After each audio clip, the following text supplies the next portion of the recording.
Doctor Javeria, पहले मैं ज़रा स्पेसिफिकली ईद के कॉन्टेक्स्ट में बात कर रहा हूँ, फिर जनरल बात भी कर लेंगे। ये जो ईद, ये जो कुर्बानी का गोश्त होता है, ये इसको किस फॉर्म में खाना चाहिए?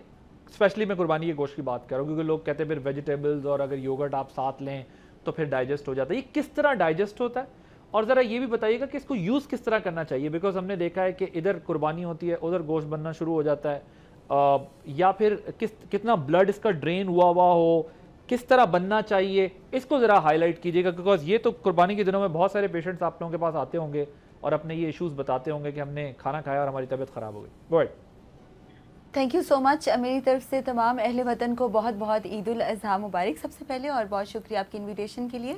यहाँ मैं बताती चलूँ कि ये क्योंकि इसार ईद सार है, ईद कुर्बानी है, ईद उल अज़हा है, तो इसमें स्पेसिफिकली जब ज़िंदगी हमें सिखाती है कि हमने बैलेंस चलना है, मुतवाज़न चलना है, मुतवाज़न ग़िज़ा, मुतवाज़न ज़िंदगी और मियाना रवि से हर चीज़ देखनी है, तो मोस्ट इम्पॉर्टेंट चीज़ यह है कि आप एक वक्त पे बहुत ज़्यादा मील ना कंज्यूम करें, एक चीज़।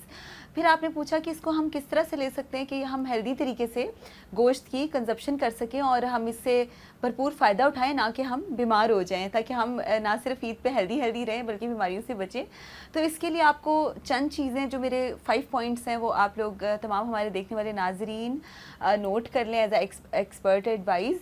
और उसमें नंबर 1 पे ये है कि आप ईद से तकरीबन 1-2 दिन पहले ही पुदीने का पानी बना के रख लें, सत्तू का पानी, फालसे का शरबत। एक तो जो गर्मी की शिद्दत है और साथ में जो गोश्त की कंजप्शन है, वो आपकी बॉडी को थोड़ा कूल डाउन रखेगा। जैसे कि इजीली जिसको जो कुछ भी अफोर्ड नहीं कर सकते, ना फल ना कोई और चीज़, तो वो इवन लस्सी, जो कच्ची लस्सी, उसका भी इस्तेमाल कर सकते हैं। उसके साथ ही साथ सेकंड नंबर पे ये कि जब आप गोश्त बनाएं तो उसको दालों और सब्जियों के साथ यूज़ करें, कंज्यूम करें, और साथ ही साथ जो फल हैं उसका इस्तेमाल करें, दही वगैरह का इस्तेमाल करें। थर्ड नंबर पे जो मील आपने लेना है, एक तो आपका जो गोश्त है 200 या 300 ग्राम से ज़्यादा नहीं होना चाहिए। अगर आपने मैक्सिमम भी खाना है तो 500 ग्राम से थोड़ा 500 ग्राम से थोड़ा नीचे ही रखें, क्योंकि अगर आप तकरीबन 4-5 बड़ा गोश्त है, छोटा गोश्त है, उसकी बोटियां लेते हैं, साथ में आप कोई ऐसी गलत चीज़ तो अभी आप ये कह रही हैं कि ईद पर सबको मेजरमेंट मशीन्स रखनी चाहिए अपने पास, क्योंकि तीनों का यही ख्याल है हमारे पैनलिस्ट का कि वो रखें और मेजर करें और मेजर करके भगा के खाएं, अन्यथा ना खाएं। सबसे पहले ये है कि जिसको कहते हैं ना कि कंट्रोल बहुत ज़रूरी है ज़िंदगी में भी, खाने भी नहीं, स्पेशली ये जो ईद इसार आती है ना, ये जो बड़ी ईद आती है, इस पर बहुत ज़्यादा कंट्रोल करने की ज़रूरत है। आपको पता है हमारे लोग ऐसे हैं, वो पूरा साल वेट करते हैं ना कि भाई ईद आएगी, हम एक वक्त पे 2-2 किलो कढ़ाई बना के खा लेंगे और तरी वाले गोश्त बनेंगे, नमकीन गोश्त बनेंगे। ये सब चीज़ें खाएं, ये फेस्टिविटी है, खाने पीने वाली ईद है, पर थोड़ा सा ज़रा समझदारी से, थोड़ा सा इंटेलिजेंटली। अच्छा, फिर जब आपने गोश्त 300 ग्राम या चलो 500 ग्राम तक भी आपने ले लिया है, आप साथ में नीम गर्म कहवा इस्तेमाल करें। ठीक है, आप नीम गर्म कहवे की तरफ आप तो खैर सीधा जाते ही फिजी ड्रिंक्स की तरफ है ना लोग, आप लोग ये नहीं कर सकते, आप सादा पानी इस्तेमाल कर लें, लाइक जो रूम टेम्परेचर वाटर है। क्योंकि एक तो आप कुर्बानी का जो गोश्त होता है ना, इसमें 2 चीज़ें बहुत ज़्यादा होती हैं। एक तो चर्बी की मिकदार नेचुरली बहुत ज़्यादा होती है, सेकेंडली इसके अंदर जब आप फ्रिज में इवन बार बार रखते निकालते हैं तो इसमें माइक्रोबियल एक्टिविटी बहुत ज़्यादा होती है। तो गोश्त में, क्योंकि आपको पता है ना माइक्रोबियल एक्टिविटी बहुत ज़्यादा होती है, तो इस वजह से थॉइंग प्रोसेस से बचें। यानी अगर आपने पहले दिन खाना बनाया तो दोबारा गर्म करके ठंडा, गर्म ठंडा, इस तरह करके थॉइंग प्रोसेस ना करें, वो भी अनहेल्दी है। मतलब रीकुकिंग, रीहीट वाला मामला जो है। और सेकंड नंबर पे जब आप इसके साथ फ्रेश मतलब ये जो मिंट ड्रिंक्स हैं या इस तरह की चीज़ें लेंगे तो वो आपका इजीली डाइजेशन भी आपकी अच्छी होगी। अब आपने गोश्त तो खा लिया, फिर आपने उसको डाइजेस्ट भी तो करना है ना। और इवन गोश्त बनाने की जो प्रेपरेशन है उसमें आपके पास आपके योगर्ट होनी चाहिए, आपके पास साथ में आप उसमें कचरी डाल लें, उसमें लहसुन अदरक यूज़ करें, और कोशिश करें कि प्लांट ऑयल यानी corn oil, sunflower oil, canola seed oil उसमें बनाएं। अब ये नहीं कि देसी बकरा देसी घी में बन रहा है और उसके बाद आपको दूसरे तीसरे दिन ही दिल का मसला बना हुआ है या कोई और इशू है। देसी मैंने आपको क्लियरली सुना नहीं है, लेकिन आपने अगर देसी घी कहा है तो रीसेंट रिसर्चेस बता रही हैं कि देसी घी का कोई नुकसान नहीं है, बल्कि वो उसका फ़ायदा है और वो बड़ा हेल्दी है as compared to any other cooking oil. चाहे पर तकरीबन आप वीकली अगर ट्वाइस अ वीक ले लेते हैं तो ठीक है, नॉर्मल। पर अगर जो इंसान जिम कर रहा है, जो बहुत एक्सरसाइज कर रहा है, जो जिसको एनर्जी चाहिए इंटरनली, तो इसको हम एनिमल फैट में लेते हैं ना। पर आपको पता है अभी ईद कुर्बा है और लोग देसी घी है उसको देसी बकरे के साथ बना के, मतलब वो कहते हैं ये बड़ा एनरिच्ड और थिक और बड़ा ट्रेडिशनल सा फूड बनाने की कोशिश करते हैं।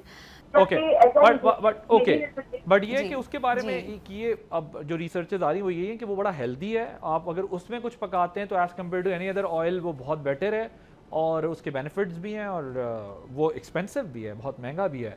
आप what do you suggest about देसी घी? कि देसी घी कितना इंपॉर्टेंट है? ये बड़ी अच्छा पॉइंट रेज हो गया इसके अंदर, कितना इंपॉर्टेंट है। और कहा जाता है कि खानों में अगर आप उससे खाना बनाएं तो वो साइड इफेक्ट नहीं है जो आपको कुकिंग ऑयल से वैसे मिलते हैं। बिल्कुल ऐसा ही है, देसी घी में खाना बनाने से उसके साइड इफेक्ट्स नहीं है। ऑब्वियसली जैसे आपने पहली बात कर दी कि इट्स एक्सपेंसिव, तो हर कोई अफोर्ड नहीं करता, या हमारे बल्क में जब खाना बनाया जाता है तो वहाँ पर हम देसी घी को डालना या उससे पकाना अफोर्ड नहीं कर सकते। पॉसिबल नहीं है। सो ऑलिव ऑयल भी एक्सपेंसिव है? ऑलिव ऑयल भी एक्सपेंसिव है, लेकिन ऑलिव ऑयल जो है वो एग्रेसिव कुकिंग के लिए नहीं है। जो हमारे खाने लाइट कुकिंग, जैसे कि आपने फ्राइंग करनी है, थोड़े से ग्रिलिंग कर ली, सैलड ड्रेसिंग्स में यूज कर लिया, तो इस तरह से आप ले सकते हैं और हेल्दी है ना। एग्जैक्टली। और सेकेंडली मस्टर्ड ऑयल है, मस्टर्ड ऑयल बहुत अच्छा है।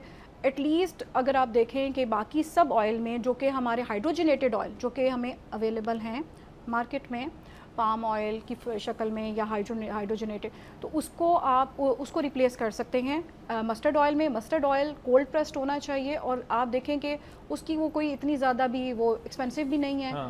डॉक्टर शाहरुख, आप क्या कहते हैं कि क्या ये जो देसी घी के बारे में पहले बताइएगा, ये बड़ा इंपॉर्टेंट है, ये लोगों को क्लियर होना ज़रूरी है। लेकिन लोग देसी घी के बारे में समझते हैं कि वो बड़ा हैवी है या कुछ, तो ये बताइएगा वो कितना बेनिफिशियल है, बिकॉज उसको तो बड़ा हेल्दी कंसीडर किया जा रहा है। बिल्कुल, मैं तो अपने जितने भी पेशेंट्स आते हैं, अनटिल अनलेस वही बात है कि कोई हार्ट पेशेंट ना हो, तो बाकी इवन हार्ट पेशेंट्स को भी लिमिटेड अमाउंट में मैं रिकमेंड कर देता हूँ। और नॉर्मली जितने भी पेशेंट्स आते हैं उनको मैं कहता हूँ आप 1 टेबलस्पून देसी घी लाजमी इस्तेमाल करें अपने पूरे दिन के अंदर। वो बेशक आप दूध के अंदर, गर्म दूध के अंदर डाल के मिक्स करके पी लें, या फिर आप अपने जो ब्रेकफास्ट है उसको, अगर आप जो पराठा बनाते हैं, पराठा आप पसंद करते हैं कि जी को सही कुकिंग ऑयल के अंदर, या कुछ लोग तो बनास्पति घी में जितना पसंद करते हैं उतना कुकिंग ऑयल में भी पसंद नहीं करते, तो उनको मैं कहता हूँ आप देसी घी से रिप्लेस करते हैं। तो desi ghee is very beneficial. So is it scientifically proven? Animal, या ऑब्वियसली साइंटिफिकली प्रूवन है, क्योंकि इसके अंदर जो content of poly unsaturated fatty acid, saturated fats तो होते ही होते हैं, ठीक है, एनिमल फैट है, एनिमल सोर्स है, उसमें तो सैचुरेटेड फैट्स होंगे, लेकिन जो पूफाज एंड मूफाज हैं, ओमेगा 3 ओमेगा 6, वो बहुत ज़्यादा इसके अंदर है। और जो डिफरेंट हमारे लिए इंपॉर्टेंट फैट्स हैं वो भी बहुत ज़्यादा हैं जिनको हम हेल्दी कंसीडर करते हैं। तो desi ghee safe until unless exploitation of food, like आप 1 टेबलस्पून 2 टेबलस्पून इससे मज़ीद ना जाए, क्योंकि 1 टेबलस्पून जो है ना, कोई भी ऑयल हो, लाइक वो देसी घी हो, ऑलिव ऑयल हो, कुकिंग ऑयल हो, एनीथिंग, फैट्स हो, चर्बी हो, वो आपको 140 कैलोरीज देता है दिन के अंदर। और अगर आपके खाने के ऊपर तरी तैर रही है, और अगर वो देसी घी की भी है, इवन जैसे वो जी, अब मैं पता नहीं नाम लूँ, ले ही लेता हूँ, चले, जीला बड़ा मशहूर है जी देसी घी के, वो मस्के लगा रहा होता है, तो वो बेसिकली क्या है, उसके ऊपर 2-3 इंच की लेयर है देसी घी की, तो वो क्या हेल्दी है? अगर वो लेंगे वो भी अनहेल्दी हो जाएगा। जस्ट ये कि उसको आपने एक्सीड कर दिया अपनी जो डेली रिक्वायरमेंट है। सो 1 टेबलस्पून या मैक्सिमम 2 टेबलस्पून, आप 280-300 कैलोरीज अगर आप इससे ले रहे हैं, उस बंदे के लिए जो 2500 से 3000 कैलोरीज जिसको रिक्वायर्ड है, जिसको 1200 चाहिए, अगर वो 300 सिर्फ देसी घी से ले लेगा तो फिर बाकी कहाँ से लेगा?